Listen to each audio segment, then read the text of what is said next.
प्रिय श्रोता, नमस्कार। कार्यक्रम वेद पाठशाला में आपका हार्दिक स्वागत है। इस कार्यक्रम में हम परमेश्वर के वचन का विस्तार पूर्वक अध्ययन किया करते हैं, जो आपकी आत्मिक उन्नति के लिए लाभदायक सिद्ध होगा। तो लीजिए सुनते हैं आज का ये संदेश।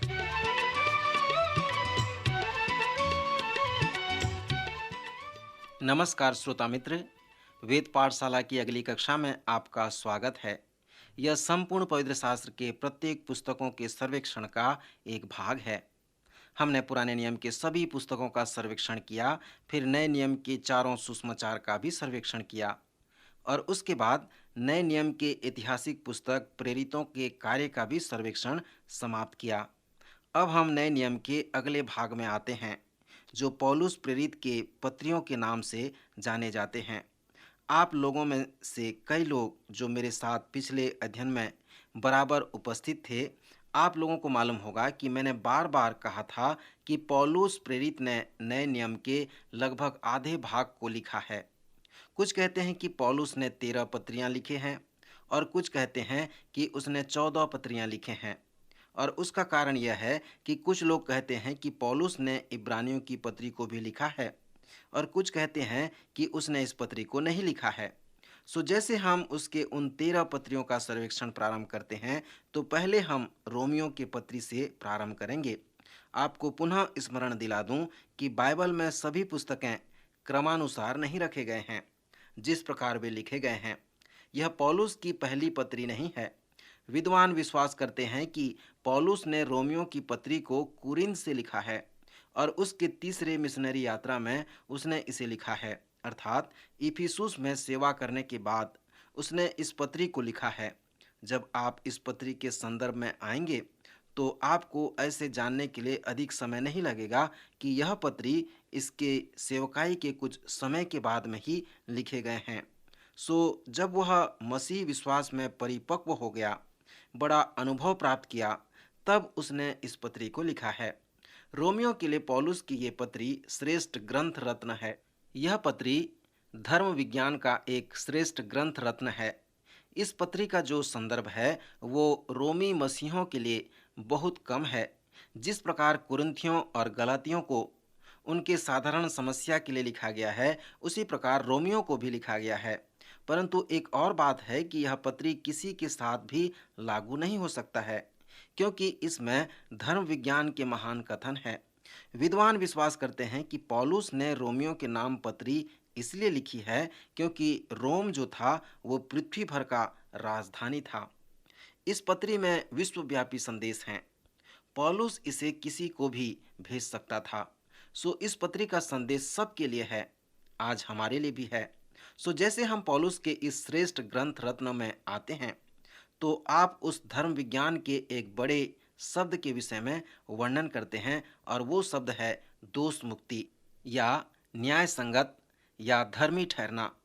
उस फरीसी और चुंगी लेने वाले के दृष्टांत में यीशु ने हमसे कहा है कि दो व्यक्ति मंदिर में प्रार्थना करने के लिए गए, एक चुंगी लेने वाला था और दूसरा फरीसी था। यीशु ने कहा, फरीसी अपने आप के विषय में प्रार्थना किया। वास्तव में उसने प्रार्थना नहीं किया, परंतु भीड़ में अपने आप को उसने बातें किया। उसने सबसे ये कह सुनाया कि वह कितना महान व्यक्ति है। उसने प्रार्थना द्वारा परमेश्वर से संबोधित नहीं किया। उसने कहा, हे परमेश्वर, मैं तेरा धन्यवाद करता हूँ कि मैं अन्य लोगों की तरह नहीं हूँ। मैं सप्ताह में 2 बार उपवास रखता हूँ, अपने कमाई का 10वां अंश देता हूँ।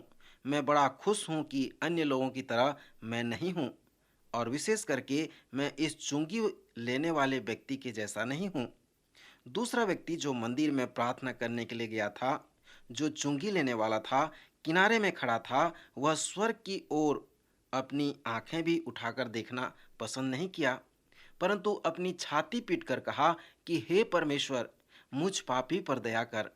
यीशु ने हमसे कहा है कि यह दूसरा व्यक्ति धर्मी ठहरकर अपने घर को वापस गया।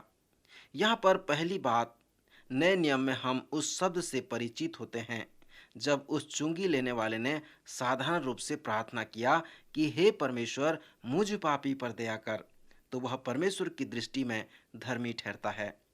श्रोता, धर्मी ठहरने के शब्द का जो अर्थ है कि मैंने कभी पाप नहीं किया, परमेश्वर ने आपको माफ कर दिया, आपके पाप को माफ करके भूल गया है, आपको धर्मी घोषित कर दिया है, आपको ऐसा बना दिया है कि आपने कभी पाप नहीं किया है। सो धर्मी ठहरने का यही अर्थ है। मान लें कि आपका जीवन एक कैसेट के रील की तरह है, और यदि आपके जीवन के उस कैसेट को मसीह के न्याय के आसन के सामने चलाया जाए, तो कल्पना करें कि जब परमेश्वर द्वारा वह चलाया जाए और आपके जीवन में जहां से प्रारंभ हुआ है, परमेश्वर वहां से उस पाप को काट दे, उसे मिटा दे, उसे निकाल करके फेंक दे और फिर उसे चलाए, तो परमेश्वर को उसमें कोई पाप नहीं मिलेगा। सो धर्मी ठहरने का अर्थ यही है। परमेश्वर हमें धर्मी ठहराता है। प्रभु यीशु इस छोटे से दृष्टांत में हमें बताया है जो बिल्कुल सत्य है, और वो शुभ समाचार है कि कोई भी स्त्री, कोई भी पुरुष या जवान व्यक्ति या जवान लड़की जो इस प्रकार की साधारण प्रार्थना करे कि हे परमेश्वर, मुझ पापी पर दया कर, तो वह धर्मी ठहरता है। उसके लिए धर्मी घोषित कर दिया जाता है, उसके दोष व पाप मुक्त हो जाते हैं। पौलुस प्रेरित रोमियो की पत्री में हमसे कहा है कि कैसे परमेश्वर इस आश्चर्य कर्म को हमारे जीवन में करता है। रोमियो के लिए पौलुस की यह पत्री उद्धार व धर्मी ठहरने का एक विस्तृत विवरण है। धर्मी ठहरने का जो अगला शब्द है वो है उद्धार। रोमियो की पत्री उद्धार व धर्मी ठहरने का एक विस्तृत विवरण है। इस पत्री में पौलुस ने हमें बताया है कि कैसे परमेश्वर पापियों को धर्मी ठहराता है। मित्र, इस शब्द पर थोड़ा विचार करें। ध्यान करने के लिए दो लोगों की कल्पना करें जो अपराधी ठहरे हैं। उन दोनों को बंदीगिरी या सुधारालय में 20 वर्ष के लिए भेजा जाता है। 20 वर्ष तक सुधारने के बाद एक व्यक्ति को छोड़ दिया जाता है। वह समाज में दूसरे लोगों की तरह फिर से चलने फिरने लगता है, क्योंकि उसके पास हमेशा ये दाग है, उसके जीवन में ये कलंक है कि वह अपराधी है। दूसरे व्यक्ति के पास अलग प्रकार का अनुभव है। उसके 20 वर्ष के होने के पहले 12 वर्ष में ही किसी ने मृत्यु की अंतिम घड़ी में अपना अपराध स्वीकार किया और उसे देखकर वह कायल हो गया। फिर जब उसका जांच पड़ताल हुआ तो सभी प्रमाण इस सत्य को सामने ले आए कि वह व्यक्ति निर्दोष है, और वास्तव में वह निर्दोष था। अब क्या उस प्रदेश की सरकार उसे क्षमा देगी? वह क्षमा के योग्य है, परंतु वह बंदीगिरी में गया है, तो वह एक अपराधी के रूप में जाना जा रहा है। वह चाहता है कि सारा समाज ये जाने कि वह निर्दोष है, वह धर्मी है। मित्र, हमारी नैतिक नीति उसके लिए जो निर्दोष है ऐसा कर सकती है। यहाँ पर रोमियो को पौलुस की पत्री में पौलुस हमसे कहता है कि कैसे परमेश्वर के लिए जो पाप के अपराध में पड़ा हुआ है उसके लिए ऐसा परमेश्वर कर सकता है। हमारी नैतिक नीति ऐसे व्यक्ति को जो अपराधी है, निर्दोष व धर्मी नहीं ठहरा सकता, परंतु परमेश्वर ऐसा कर सकता है। रोमियो की पत्री में पौलुस कहता है कि कैसे परमेश्वर इसे पूरा कर सकता है। रोमियो की पत्री के 16वें अध्याय हैं। उन सभी अध्यायों में प्रथम पद से लेकर अंतिम पद तक नियमित वाद विवाद हैं। यहाँ पर मैं आपको कुछ कार्य देता हूँ। कृपया एक बार में बैठकर रोमियो की पत्री को पढ़ें और उन वाद विवादों पर थोड़ा विचार करें, उन तर्क वितर्कों को थोड़ा देखें। मैं इसलिए आपसे ऐसा करने को कह रहा हूँ कि इस पत्री में प्रारंभ से अंत तक का वाद विवाद है, तर्क वितर्क हैं। आप टीवी देखते देखते और इस पत्री को पढ़ते पढ़ते आप इस पत्री के तर्क वितर्क पर ध्यान नहीं कर सकते। सो इसे पढ़ते समय आपको एक मन के साथ पढ़ना होगा, ध्यान करना होगा, उन तर्क वितर्कों पर विचार करना होगा, तभी आप इसके भेद की बात को समझ सकेंगे। और विशेष करके इसे समझने के लिए आपको पवित्र आत्मा की आवश्यकता होगी। पवित्र आत्मा की सहायता से आप अधिक ध्यान लगाकर इस पत्री के तर्क वितर्क को समझ सकते हैं। मेरा मतलब ये है कि आप इस पुस्तक के रूपरेखा, उसके सार और उसके संदेश को प्राप्त कर सकते हैं। इस पत्री के वाद विवाद पर ध्यान करने की अपेक्षा उन 16 अध्याय के अलग अलग भाग का अवलोकन करें। इस पत्री के प्रथम 4 अध्याय हमें पाप से संबंधित लोगों के धर्मी ठहराए जाने के विषय में बताते हैं। इन प्रथम 4 अध्याय में पौलुस पवित्र आत्मा के द्वारा उन वाद विवाद को दर्शाते हैं कि हम पापी हैं। उसके बाद जब तक आप ये नहीं जानते हैं कि आप एक पापी हैं, आपको धर्मी घोषित नहीं किया गया है। इसलिए प्रथम 4 अध्याय पापियों के लिए उस सुंदर शब्द से संबंधित है जिसे हम धर्मी ठहरना कहते हैं। फिर दूसरे भाग का 4 अध्याय जो 5वें अध्याय से लेकर 8वें अध्याय तक प्रारंभ होता है, उससे संबंधित है जो धर्मी ठहराए जा चुके हैं। जब परमेश्वर एक बार आपको धर्मी घोषित कर देता है कि आपने बिल्कुल पाप नहीं किया है, तो आप कैसे जीवन व्यतीत की करने की आशा रखते हैं। जब परमेश्वर आपको धर्मी ठहराता है तो संसार ये आशा रखता है कि आप एक धर्मी की तरह जीवन व्यतीत करें। परमेश्वर भी जब आपको धर्मी ठहराता है तो वह आपको धर्मी जीवन व्यतीत करने की आशा रखता है। अब आप धर्मी जीवन कैसे बिताते हैं? आप कैसे एक धर्मी व्यक्ति की तरह जीवन बिता सकते हैं? एक निर्दोष व्यक्ति की तरह आप कैसे जीवन जी सकते हैं? इस पुस्तक के दूसरे भाग के 4 अध्याय यही संदेश हमें देते हैं। इन 4 अध्यायों में पौलुस पवित्र आत्मा के द्वारा हमें ये अगुवाई करता है कि जो हम में संकट व समस्या है, उनके मध्य भी हम पवित्र आत्मा की सामर्थ्य से कैसे धर्मी जीवन व्यतीत कर सकते हैं। फिर 9वें अध्याय से 11वें अध्याय में पौलुस संपूर्ण संसार व इसराइल के धर्मी ठहराए जाने के संबंध में बताता है। अध्याय 9, 10 और 11 पवित्र शास्त्र के भविष्यवाणी को बहुत महत्वपूर्ण अध्याय हैं। यदि आप पवित्र शास्त्र के भविष्यवाणियों का अध्ययन करेंगे तो आप आश्चर्य करेंगे कि संसार का क्या होने वाला है। आप ये जानकर आश्चर्य करेंगे कि परमेश्वर के पास मानव इतिहास के अंत की एक महान योजना है, क्योंकि इन तीनों अध्याय में पौलुस ने हमसे कहा है कि इसराइल पवित्र पृष्ठों में खड़े होंगे और ऐसे होंगे जैसे स्वतंत्र इच्छा के उदाहरण हो। यह सत्य है क्योंकि इसराइल ने चुनाव किया कि वे स्वतंत्र हैं। इसराइल ने यीशु मसीह को अस्वीकार किया, वे अपने उद्धार को अस्वीकार कर दिए। इसलिए पौलुस इस अद्भुत बातों को उन तीनों अध्याय में स्पष्ट रूप से बताया है। 11वें अध्याय में उसने बताया है कि यहूदियों ने मसीह को अस्वीकार कर दिया, सो उन पर सताव व ताड़ना आएंगे क्योंकि यहूदियों ने परमेश्वर को अस्वीकार कर दिया। रोमी 11:26 में ऐसा कहा गया है, फिर सब इसराइलियों का उद्धार होगा, सभी इसराइलियों को फिर से बचा लिया जाएगा।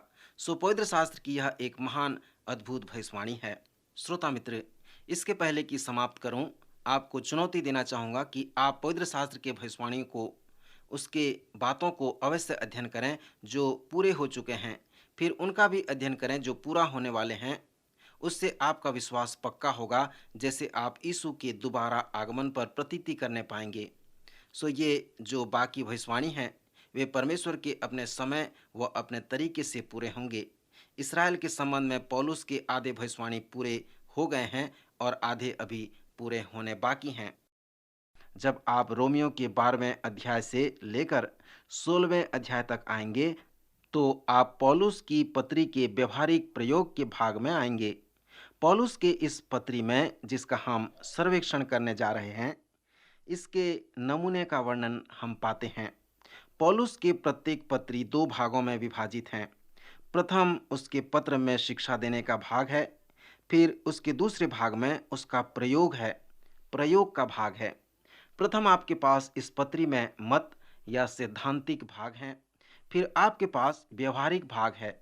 यदि आप पौलुस की पत्री में 6 अध्याय हैं तो वह प्रायः 3 अध्याय में शिक्षा देगा और 3 अध्याय में उसे प्रयोग करने के लिए, जीवन में उसे लागू करने के लिए आपको प्रेरित करेगा।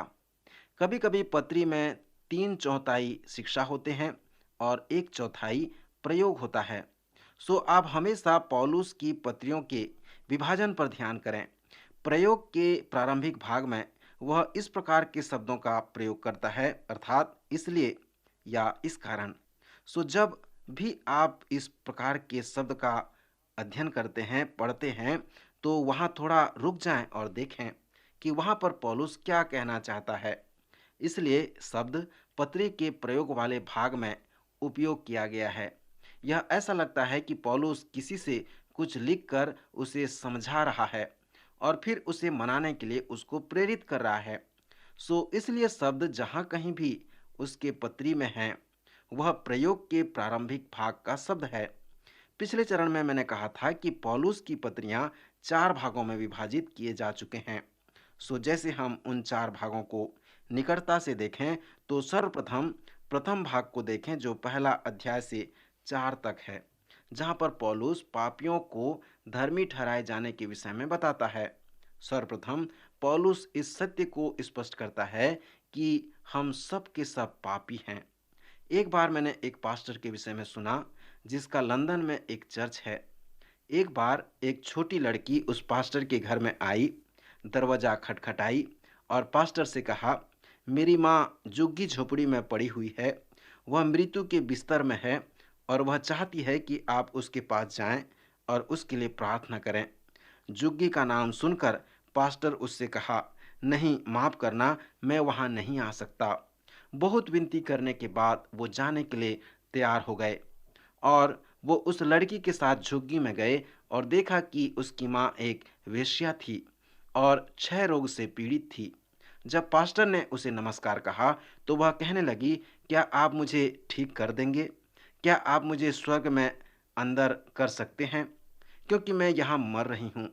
पास्टर इस प्रकार के लोगों के साथ कभी अनुभव नहीं किया था, परंतु वो उसे प्रभु यीशु मसीह के विषय में बताने लगा, पहाड़ी उपदेश के विषय में बताने लगा। फिर वह कहने लगी, पास्टर, यह मेरे लिए नहीं है। सो पास्टर ने विभिन्न प्रकार के उदाहरण देकर मसीह के विषय में उसे बताने लगा।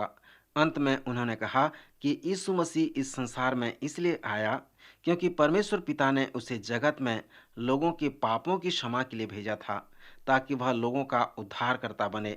सो वह इस पृथ्वी पर अच्छे लोगों के लिए नहीं आया, परंतु पापियों के लिए आया, ताकि उन्हें मन फिराव का अवसर मिल सके। सो वो स्त्री मुस्कुराई और कहने लगी, हाँ, यह मेरे लिए ठीक है, इसके विषय में मुझे और अधिक बताओ। सो पास्टर यीशु के विषय में उसे बहुत बताया और उसने कहा कि जगत का उद्धारकर्ता धर्मियों के लिए नहीं, परंतु पापियों को बुलाने आया है, ताकि पापी पश्चाताप करे। सो पास्टर उसे कहानी बताते रहा और अंत में उसे स्वर्ग की ओर अगुवाई प्रदान किया। श्रोता मित्र, इसी प्रकार रोमियो की पत्री भी उन लोगों को संबोधित करती है जो पापी हैं, जो अपराध में पड़े हैं और जो जानते हैं कि वे पापी हैं और ऐसा लगता है कि पापियों के लिए है, वे इसे पसंद करते हैं। यदि आप ये नहीं जानते कि आप एक पापी हैं, तो पौलुस द्वारा लिखे रोमियो की पत्री को आप अवश्य पढ़ें। आपको कायल करने के लिए पवित्र आत्मा को अधिक समय नहीं लगेगा। आप जानने पाएंगे कि यीशु मसीह मेरे जैसे पापी के लिए इस पृथ्वी पर आया। इस प्रथम 4 अध्यायों में सर्वप्रथम पौलुस प्रेरित हमसे मनुष्य के विरुद्ध में परमेश्वर के क्रोध के विषय में बताया है, और वो क्रोध इस प्रकार है। पहले अध्याय के 18वें पद में हम पढ़ते हैं, परमेश्वर का क्रोध तो उन लोगों की सब अभक्ति और अधर्म पर स्वर्ग से प्रकट होता है जो सत्य को अधर्म से दबोए रखते हैं। प्रत्येक समय परमेश्वर अपने सत्य को लोगों को दिखाना चाहता है, परंतु वे उस सत्य को देखना नहीं चाहते। परमेश्वर दिखाना चाहता है कि मनुष्य का स्वभाव कैसा होना चाहिए। फिर पौलुस इस प्रकार क्रोध को बताता है कि वे कृतज्ञता के पात्र नहीं हैं। वे हमेशा सत्य को झूठ में बदल डालते हैं।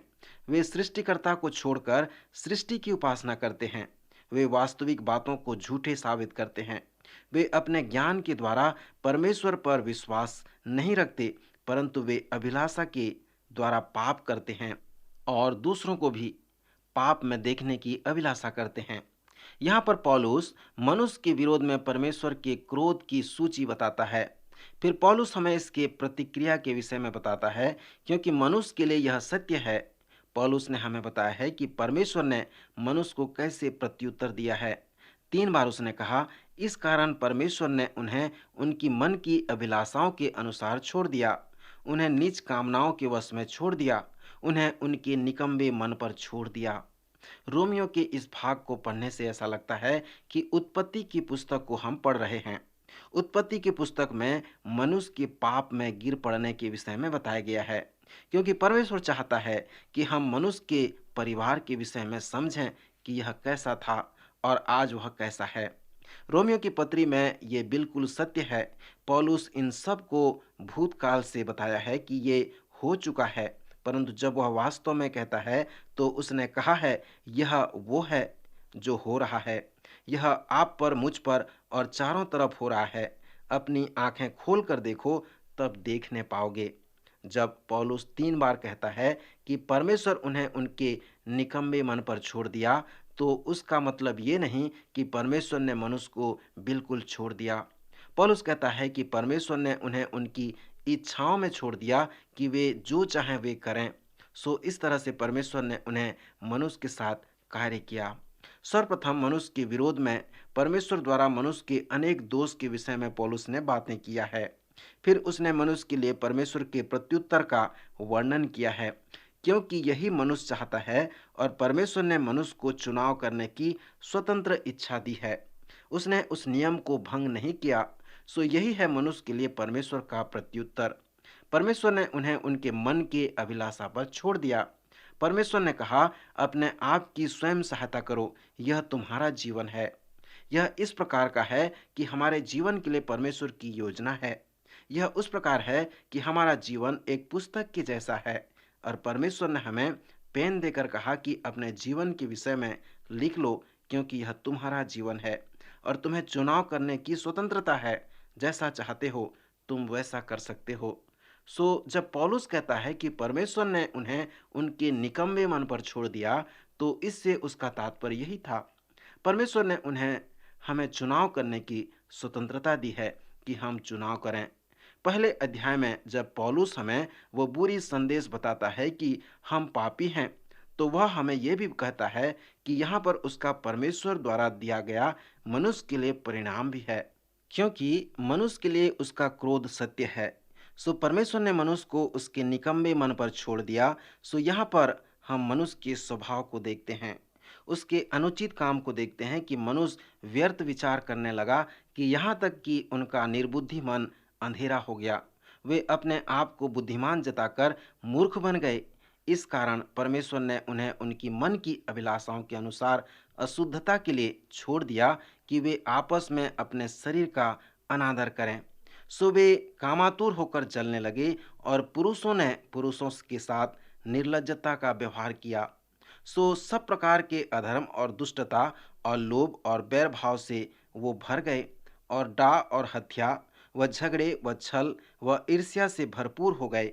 इस प्रकार पौलुस एक बड़ी सूची उनके विषय में बताता है और फिर वह उसके परिणाम के विषय में भी बताता है कि ऐसे ऐसे काम करने वाले अपने भ्रम का ठीक फल प्राप्त किए हैं। पौलुस हमें बताता है कि परमेश्वर धर्मी है और वह अधार्मिकता को अनुमति नहीं देता। क्योंकि परमेश्वर पवित्र है, तो वह चाहता है कि उसका सृष्टि भी पवित्र बना रहे। इसलिए वह अधार्मिकता पर घृणा करता है। सो यहाँ पर हम परमेश्वर के दो स्वभाव को देखते हैं। प्रथम की परमेश्वर की धार्मिकता और दूसरा परमेश्वर पिता का क्रोध। आप परमेश्वर के क्रोध को पसंद नहीं करेंगे। हमने परमेश्वर के क्रोध को भविष्यवाणियों की पुस्तक में सर्वेक्षण में देखा था कि यह अपवित्रता के लिए पवित्रता का स्वभाव है। यह प्रेमी व पवित्र परमेश्वर का स्वभाव है कि वह अपनी सृष्टि को पवित्र देखना चाहता है। हम सब विश्वास करते हैं कि परमेश्वर प्रेमी है और वास्तव में वह प्रेमी है। पवित्र शास्त्र बताता है कि प्रेम ही वो सार है कि परमेश्वर क्या है। सो प्रेम परमेश्वर का स्वभाव है। यदि परमेश्वर प्रेमी है और अपने सृष्टि से प्रेम रखता है, तो उसके पास ये अधिकार है कि वह उसका न्याय भी करे जो उसकी सृष्टि को समाप्त कर रहा है। इस रोमियो के प्रथम अध्याय में पौलुस प्रेरित हमसे वह शुभ समाचार प्रभु यीशु के विषय में सुनाता है। वह कहता है कि प्रभु यीशु मसीह के द्वारा परमेश्वर एक पापी को धर्मी ठहरा सकता है। वह दो बातें बताता है। सर्वप्रथम वह हमसे कहता है कि सुसमाचार परमेश्वर की धार्मिकता का प्रकट कर देता है। क्योंकि परमेश्वर धर्मी है, सो वह पूर्ण रूप से चाहता है कि उसकी सृष्टि भी धर्मी ठहरे। परमेश्वर अधार्मिकता को दोषी ठहराता है। इसलिए पौलुस हमसे कहने जा रहा है कि प्रभु यीशु मसीह का सुसमाचार भी सभी अधार्मिकता के लिए, जिसके कारण परमेश्वर का क्रोध प्रकट हुआ है, उसे प्रकट कर देता है। पहले अध्याय में पौलुस हमसे कहता है कि मनुष्य का परिवार अधर्मी है और यही अपराध मनुष्य के विरुद्ध में परमेश्वर उससे लगाता है। सो पौलुस के अनुसार मनुष्य जो है अधर्मी है। क्योंकि परमेश्वर धर्मी है तो वह मनुष्य को अनुमति नहीं देता कि वह अधर्मी हो। परमेश्वर चाहता है कि मनुष्य प्राणी धर्मी बने। श्रोता मित्र, क्या आप परमेश्वर के साथ जो आप पापी हैं धर्मी बनना चाहेंगे? परमेश्वर आपको धर्मी घोषित करना चाहता है। यदि आप उसके पास आएंगे, उस पर विश्वास करेंगे, तो वह आपको धर्मी घोषित करेगा। प्रभु इन वचनों द्वारा आपको आशीष दे।